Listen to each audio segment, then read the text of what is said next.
So now we're going to go ahead and talk about domain and range, which is a way of describing certain characteristics of a function.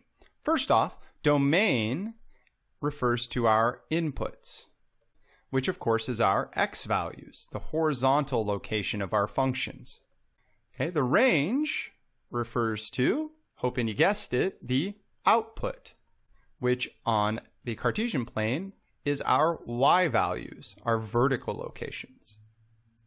And what it's referring to is which values are allowed, or which values will happen in the case of the output. So looking at the first function here, we see that it extends forever in both directions, and there are going to be no limitations to this function. We see that it extends forever up and down in the y direction, so our range is going to be from negative infinity to positive infinity. And again, linear functions, unless they're horizontal or vertical, do not have any restrictions in their domain either. So we're going to extend from negative infinity to positive infinity. Okay? So there's an example of a function that has no restrictions in its domain. And that makes sense because if we looked at the equation of this function, it would in fact just be y equals x plus 2. And we can pick any value we want for that x. And, what we're going to see is when we plug in everything from negative to positive infinity for x, we're going to get values that range from negative to positive infinity for y. Now let's look at the other example because that's a little more interesting in this case. So looking at the graph, we can clearly see that as far as the domain goes, it starts right here at -4, and then it's going to extend forever in the positive direction. And you'll notice I used my interval notation brackets here. So our domain is going to be from -4, and -4 is included, to positive infinity.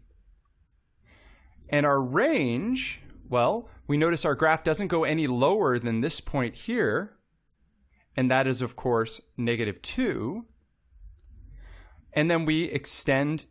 Now, it looks like it tapers off. That might just be a bad drawing on my part. It's going up slower and slower, but it is going to go up forever. So our range, in this case, goes from -2, and -2 is included, all the way up to positive infinity.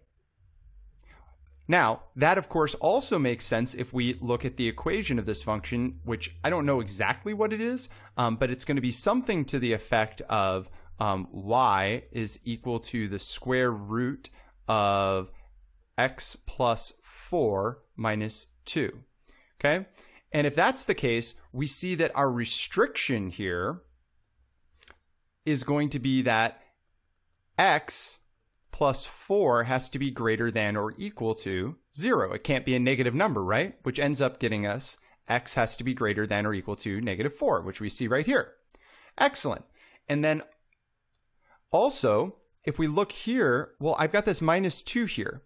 Well, if we think about this part right here, since I can't put negative numbers in for x, the smallest number I'm going to get here is 0. So if I do 0 minus 2, the smallest y value I'm going to get is -2. And we can see that here in our range. Now, not all of that makes sense to you right now. That's okay. What you want to keep in mind is when we're looking for our domain, okay, we want to look for restrictions. Because if we look for restrictions, like with the square root, we can't have a negative under that square root, it will help us find the values that don't work, and then everything remaining will be the values that do. And then with the range, we're just trying to say, what is the smallest number or largest number that will be outputted? And to be honest, with the range, it tends to be easier just to look at the graph.